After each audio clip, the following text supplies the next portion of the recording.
is the first part of a webinar called Seeing Community Development in Public Housing. And it's really about what community is and why it matters. So this is the first part of my thesis, which covers the practice of community development in public housing and the practitioner. If I can link them back to the UK, where I went for a study tour about 10 years ago, and it was I went to about 3 different housing organisations to have a look at their practice and processes. And what I found was that there's something unique about what we do. And I wanted to know, after many years of practicing community development, what exactly it was. Do we need a language for it? So, do we need a shared approach to it? So that's how I started this process. So I've described community development as the work that holds public housing communities together, and that there's a tension there. Often it's the last to be counted, last to be understood, and it's the first to be cut. So today's session, we're going to look at how community development is named and defined, and the core functions that keep appearing across roles and organisations, how it differs from adjacent roles, and how I describe it as a research-grounded way of understanding what the work is actually doing and how it's placed in the organisation. So all the different challenges and what helped it thrive as well. So all these questions are covered in this first webinar. What as I mentioned before, I did recognise the difference, but what exactly is it in Aotearoa that makes it unique?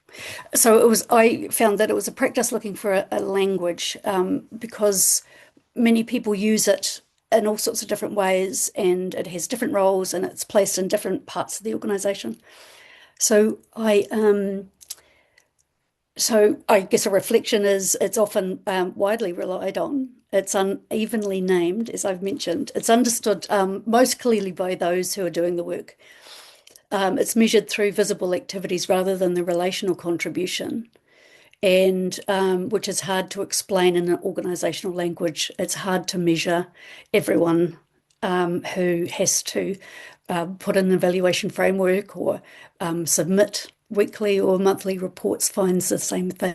It's hard, even though you might have an event, you often put sort of the easiest to count rather than actually the contribution that might make to residents and the wider community well-being. So my research asks what concepts help us explain what community development is actually doing. But first I'll just go through how I actually undertook the research. So I started by listening to practice. So that was qualitative interviews with community development practitioners, housing professionals across central and local government. So there was four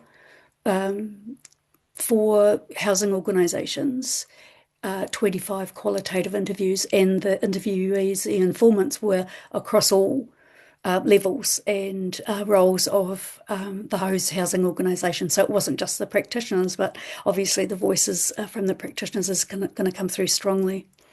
I also read the patterns, for instance, like all the documents, what people wrote about it, policy strategy, and right back to 2000 when it actually, the first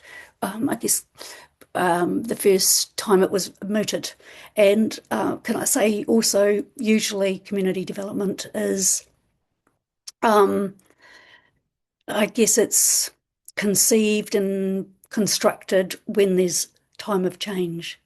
And that I can explain a wee bit more about that later. So time of change, I mean, for some reason, the developments are being regenerated, being rebuilt, being refitted, retrofitted, whatever, that there's a lot of change going on. I also looked for themes. So I did a thematic analysis and looked at all the different roles, the time periods, and from the legacy housing to Kāinga Ora, finishing up in 2023. So my focus was not on evaluating any single program, but it was more like understanding how people talked about it, how the informants discussed it and enacted, and how they had what they said about what worked and what didn't, how they navigated all the different systems that they had to make community development work within the public housing, because they're alongside all other different roles, such as tenancy management, allocation, policy, regeneration, asset development, maintenance. So just moving on. So what I found was it had different names, but it had a consistent function. So across it appears under different labels, but they kept on appearing. And what I could say is that they're very relational and connective. They connected tenants together, residents together, and they were doing relational work. So one of the biggest findings was about the importance of trust. So I looked at institutional trust and I looked at trust and interpersonal trust, and also, I guess, intra within the organisation itself. So that showed up in how staff build relationships and navigate all they need to actually get something done, and how they translate as well. So one of the questions I really wanted to get across today is what is the work really doing, and why does it matter that we name it? So these are the different job titles. So community connector, you've probably seen all these before, um, but they mark similar territory. So you could say, what do they have in common? Well, they're relational, so they're outward facing, and they are usually involved in very distinct areas.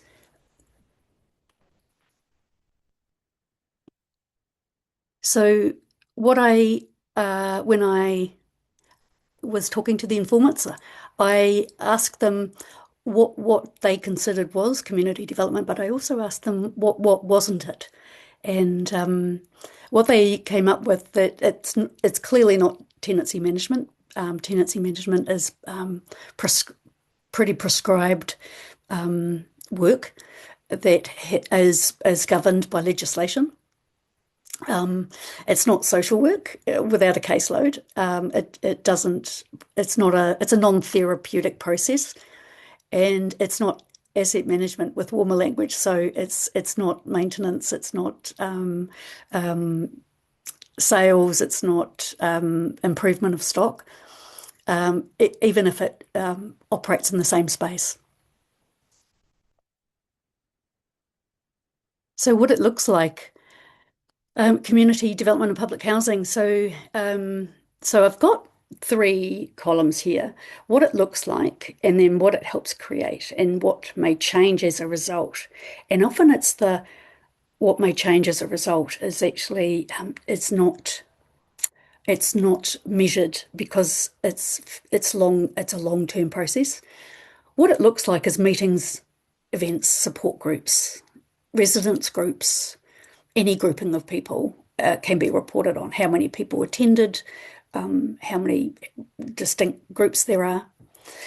You can also see it in leadership and volunteering. You can see it in the places and spaces, gardens, arts, recreation, people doing things. Often they call that placemaking. Tenant input, so advocacy and participation, so tenants' rights, advocacy, yeah.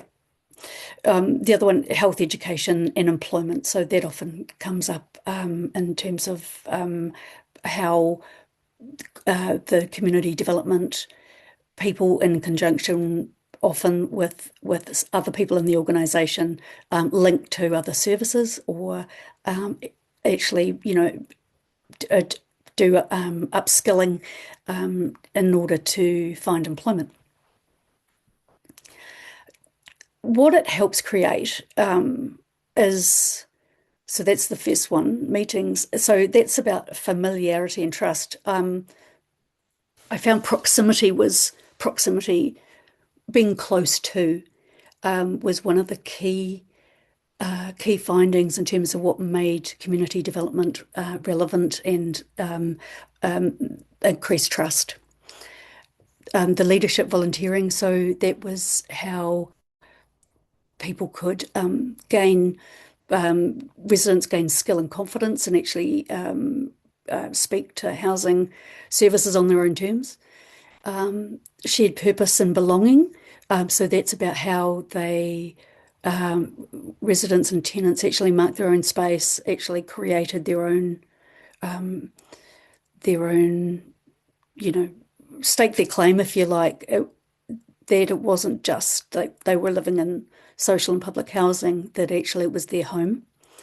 And they did that in various ways, murals and artwork and hobby spaces and community gardens, things like that. The tenant input and advocacy, that led to voice and influence. Often it led to greater involvement in other decisions being made. Health employment, so that's about opportunity and connection. So that that there was a wider connection made, not just within, for instance, an estate or a housing complex, but actually relationship built with other services outside. So that would increase access and participation for them. And the more confidence they got, the more access to services came as a result. So I've got here different activities: shared purpose, connection, confidence, and voice and belonging. So that sort of encapsulates the community development work, that it connection, confidence, voice, and belonging. They were the key aspects of community development work in public housing. So, so what did the work actually consist of? Building trust, as I mentioned before, it was actually a very key, I guess, is foundational for community development practice. Often they, they meaning the practitioners and the informants, talked about, often they had to go in after policy had really destroyed the relationship, if I can be blunt. For instance, a lot of houses had been sold off to the private sector, and then there was a change in government, and the community development people had to go in and, I guess, recreate a trusting relationship with them, which obviously didn't happen overnight and was a long-term prospect, and very difficult for those involved. And they informants told me all the different aspects they had to do to try to gain trust. One of them I talked about, which was proximity. So they had to relocate into those communities to so that the residents could see that they were serious about what they wanted to achieve and wanted to work with them, as opposed to do too. Creating connection. So that was another very, very strong finding, was the role included creating connection, not just with the housing organisation, but between residents within the housing complex or housing portfolio in that area, and the wider community that was located in the same space. Often there was a reluctance on behalf of the I guess the wider community to get involved or to link to or connect with residents from a particular housing complex, and the community development was key in developing relationships between those groups. Supporting tenant voice, so that's enabling people to contribute to decisions that affect them. So that was in all sorts of ways, from having discussions about maintenance and how the housing organisation could actually get better at, I guess, responding to maintenance needs and issues, understanding what was happening in terms of redevelopment. So community development would help, often from, in a low key way, from behind, to actually ensure that the tenant, the tenant voice, the residents, could have a say in things that affected them. Brokering was that actually came up far more than I had anticipated. It was often the community development practitioners would, um, they would be navigating and translating between people within their own organisation.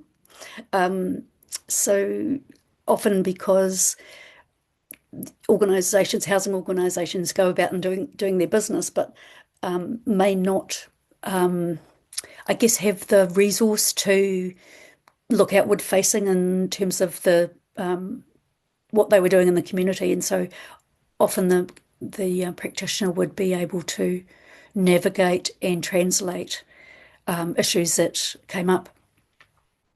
Then noticing early signals, so those were often, yeah, when there was an issue that and had a very strong sort of effect on residents, they could talk to the housing, the community development, to try to get a understanding of what kind of housing, who they needed to speak to in housing, and how they could resolve it. So there was quite, and often the informants I talked to, often it sort of mitigated any kind of disasters, any kind of, real protest, or just because they could mediate between the groups often. The other one is holding space. So that was holding space so that, not forcing community development or, I guess, housing services on the groups, the tenants, but holding space so that they could have time to respond in a way that they needed to. So that was, so I'm going to get on to the proposition that I have. Oh, just this one. Why the work is hard to measure. Well, I mentioned that before. So, the visible outputs are, you can see them.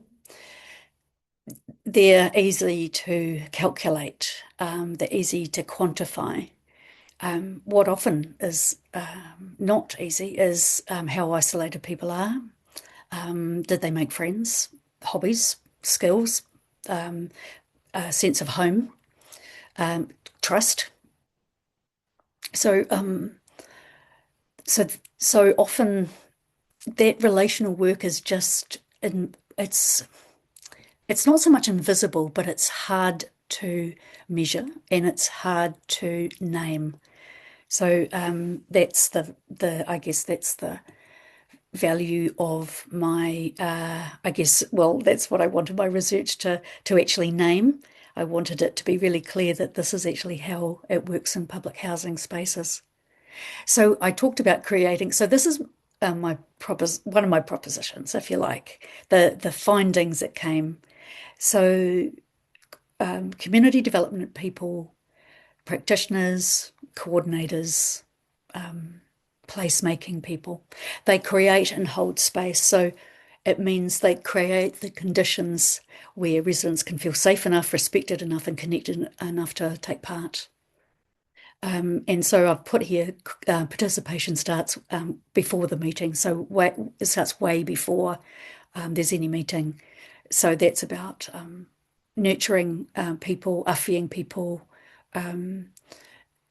to develop skills and confidence so that they can actually speak in a way that they haven't before. The organisation, or people don't participate just because there's an invitation by the organisation. So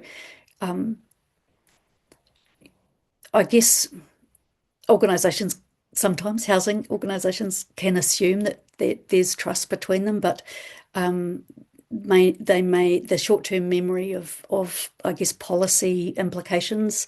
Um, they weren't there then when there was a big sales program, or that regeneration was done to, not with. So so the work that is done between with the community development people and residents starts well before any decision is made. That doesn't always happen, but it's one of the factors that makes it work, and yeah, makes trust easier to achieve. Um, So anyway, I've put here participation is not just inviting people into a process. Um, Sometimes the first task is undoing the history of never being asked. And some of the key informants were right at the beginning of community renewal, for instance, in the early 2000s, where they had to front, you know, quite a lot of the very unpopular housing policies of the 90s. And then and basically say, yeah, we apologize. Um, yeah, we weren't there then, but we recognize that the policies had these implications for you, and we want to do better. So there was quite a few comments on, yeah, fronting up.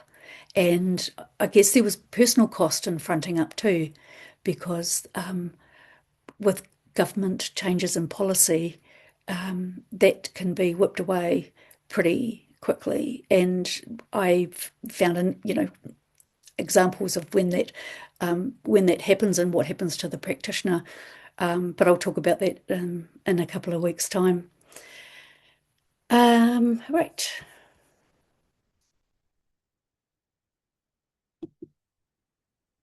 So, yeah. So I put here people again, people do not participate just because their institutions ask them to. For many tenants, residents, formal engagement arrives after years of decisions being made elsewhere, promises not kept, being treated as a problem to manage, not being asked what matters, and not believing that speaking up will change anything. Um, so it's for practitioners working in the space, it's rebuilding the conditions for voice. So I want to just tell you I guess an anecdote that one of the informants told me, that they worked really hard to involve their local residents groups, made mainly of public and social housing tenants, in for feedback in terms of floor plans for the new redesign. And this happened on quite a few occasions in different ways. So the tenants were flabbergasted. They couldn't believe that they were being asked how, what their opinion was. They had never been asked, and actually they found it really difficult to respond. Floor plans, of course, aren't the easiest things to read, but it was the sort of the what came out of that was actually the whole idea of being asked in the first place. Yeah, and the the person told me that over time they learned how to read floor plans really well.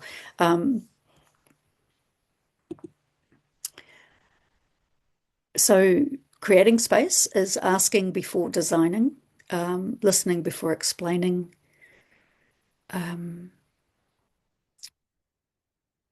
So the end game.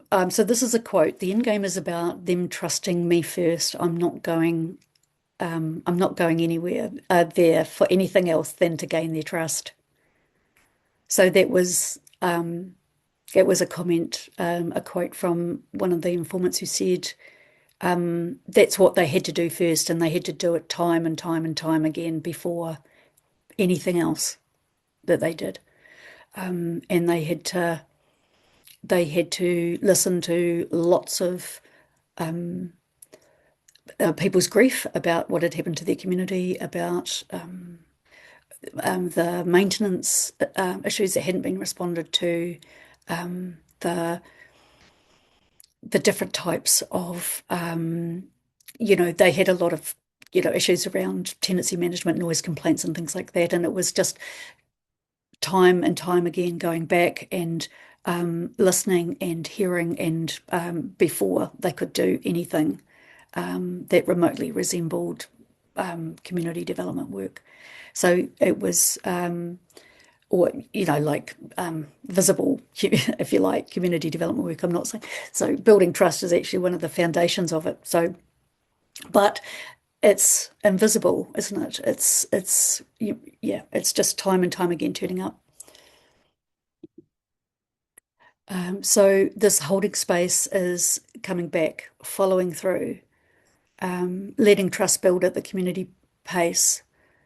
Um, a a very wonderful community development practitioner, not a housing one, but said about, what did she say? It was loitering with intent. So it was just being in the space, being in that place where they could see you, you were a presence, and they trusted you. So I've got here staying present long enough for people to test whether you mean it. Yeah. And so there's another quote here from one of my informants. Our communities don't live on our schedule.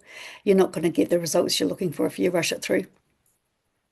I mean, time was one of the key things, which is, I don't need to tell you, I guess, that when you're working on a physical redevelopment, time is everything.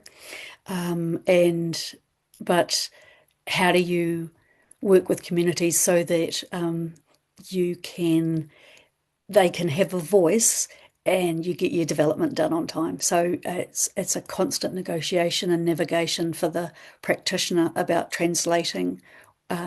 Too often, I guess the development manager, you're not going to get the result you want unless you listen or respond to what they're talking about, what the residents mean and need.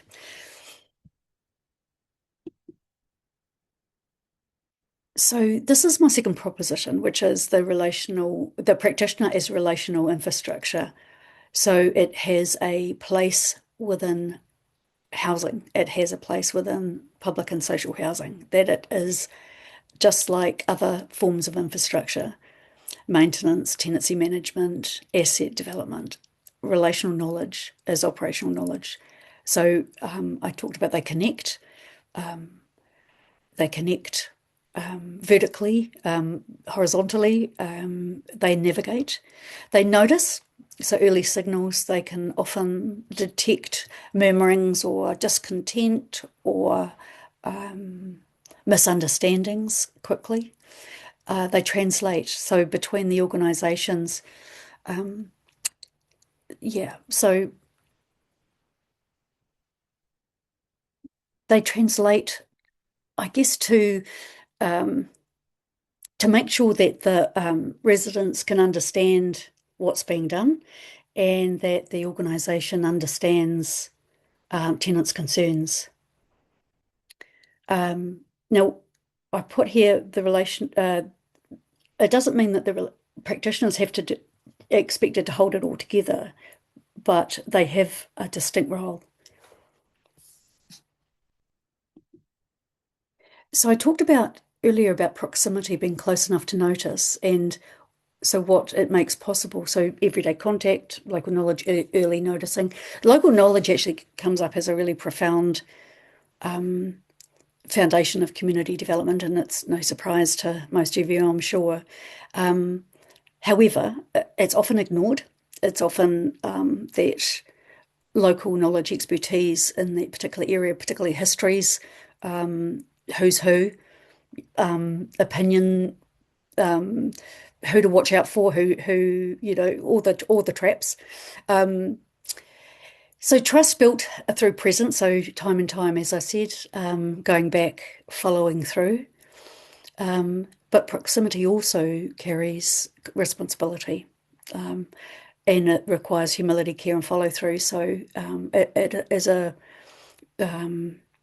double-edged sword, because often the community development can wear the organisation's decisions, that may be quite unpopular. So here's a quote. In public housing, you're on the street and on people's turf in their home and in their place and their space. So that's what makes it work. So it's a privilege, and that there's an opportunity. So the privilege is being humble about being there, and there's also an opportunity to work in a way that is quite different to other parts of the housing organisation. So belonging through repeated acts of care and connection. So what you're trying to achieve is with well, one of the things you're trying to achieve is that someone notices when you haven't been around. So this is actually from the tenant's perspective, that if community development is about trying to facilitate more of a sense of belonging, then then those residents will, I guess, start to look after each other, look out for each other, look around, notice things like that. So a neighbour, for instance, checks in not because they have to, because they know you. So all those events, all those processes, those connections that you've been working through, that will become self-sustaining over time because they know each other, they can get on with things, and you can go and do something else. For instance, the community house, for instance, if you're lucky enough to have a community house which is distinct from the the organisation where they're located. If you're actually located within the community, that becomes a real sort of hub for community action, for things going on. You can drop in, and so it becomes more than just a building. And a lot of the work that was done in the early years had these community houses. It becomes quite different through with things like the Health and Safety Act and things like that, that it stops being feasible. Although I would argue, that that's challengeable, but it stopped being a going concern, I suppose. Stopped being a accessible place. So yeah, it's another research opportunity for someone. So over time, yeah, people stopped seeing, for instance, the housing, the corporate branding or the image and things like that, and they started recognizing people who were there. So these are not incidental moments, they're relational foundations of community. I love this one. It was a really sort of off the cuff comment by one of the informants saying, you have to care even if no one cares. You have to care and you've got to know why you're doing it. And this person said it, it's despite the way that the organisation behaved, that they would go above and beyond, because they had a commitment to ensure that those residents who were pretty in a vulnerable situation were cared for, and it was an ethical issue as opposed to an altruistic one. So it was sort of a more political act of caring, that they actually needed the care as opposed to a discretionary, I'll do it this once kind of thing. Connection is not a soft outcome. So I heard a great story about a community event, and it was around gardening. And it was a group of tenants that were, the practitioner had got together in a park and was discussing sort of garden design and park design. And the comment made after that event was, oh, I can't believe it. This has saved my life. I now know my neighbour. I can go somewhere for help. So, so that was a direct quote reported by a housing commissioner, practitioner rather. Sorry.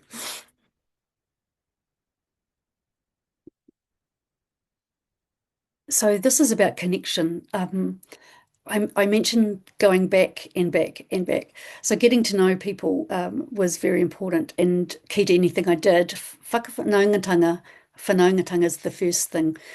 Whakawhanaungatanga, the act of connecting, just came through so strongly that that was the community development practitioners were driven by this notion of needing to connect with people and needing to connect to each other. So that yeah, that was probably trust and connection were the two most powerful findings. Not surprising. Um, we can change the conversation. So one of the informants was telling me that housing has such an opportunity because we're in their space, in their place. Often we're right in their door, on their doorstep, and so they will accept housing staff a lot easier than they would other agencies, for instance, who they may not know, but they often know their tenancy manager. They often know the the housing people in that particular area. And one of them said that they often used to doorstep people saying, "I'm not here to talk about your rent, but keen to know what else I can help with."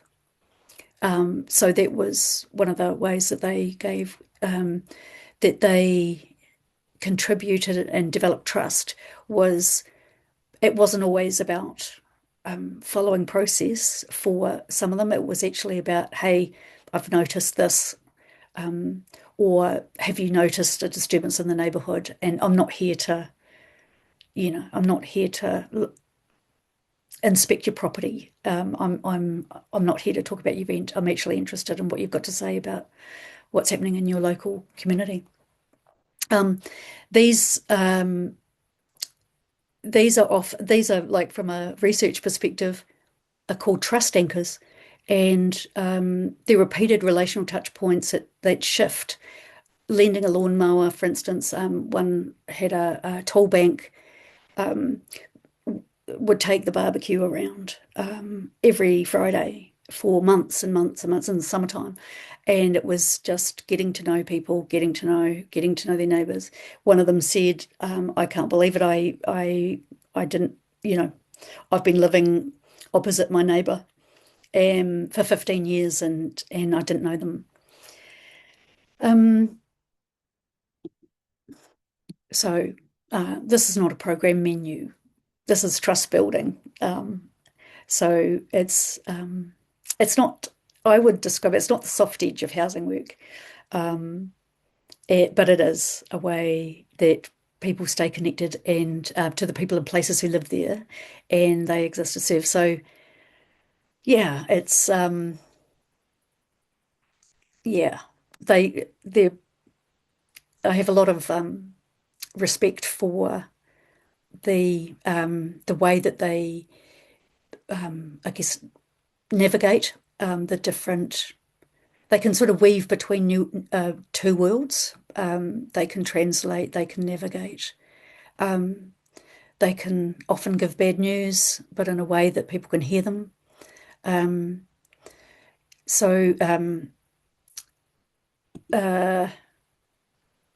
yeah, and often they can push back hard against your organisation. For instance, they're not ready yet. It's not time. You need to review your project plans and things like that.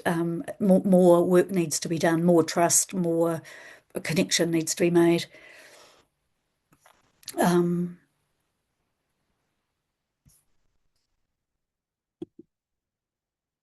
So, a moment of reflection, if you like. Um, what does your organisation know about the relational work that holds it together, and what does it not yet name? So that's an opportunity for people to talk about, think about, maybe in the chat. Um, is it something that is widely acknowledged that that's relational work is a thing, or does it go unnoticed or unnamed rather?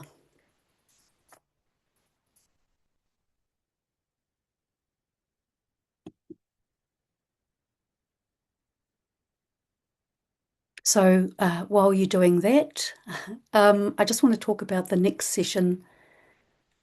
So how community development holds housing systems together. So this is about the. So we've talked about practice and the practitioner. This is about how the system itself, the organisation itself, how it can help or hinder community development, relational work. For instance, why trust remains fragile without support. How the work is reflected within the organisation. What happens when there are ethical issues and that can compromise. That might be a too strong a word, but the work of the practitioner, and what is done in the organisation, the system, and the structure. How does it respond to the needs of the practitioner in doing the work that it does? And what my findings suggest about responsibility recognition and institutional design. So I've just been over to Sheffield and I talked about hidden harm of housing systems. So that's I guess naming the harm that can be done if the practitioner and their work. Hopefully you've got multi, but often in a place there's only one. That what harm can come to them in terms of structure, systems, and morals. Kia ora, Rosie. That was great. Again, if you could join me in thanking Rosie for her research and for her presentation and the one to come in 2 weeks. And I will go ahead and close this with karakia. Yeah. Thank you, Chris, for hosting. Yeah. Kua mutu o mato mahi, motine wa, manakitia mai mato katoa, o mato hoa, o mato whanau. Aio ki te aorangi.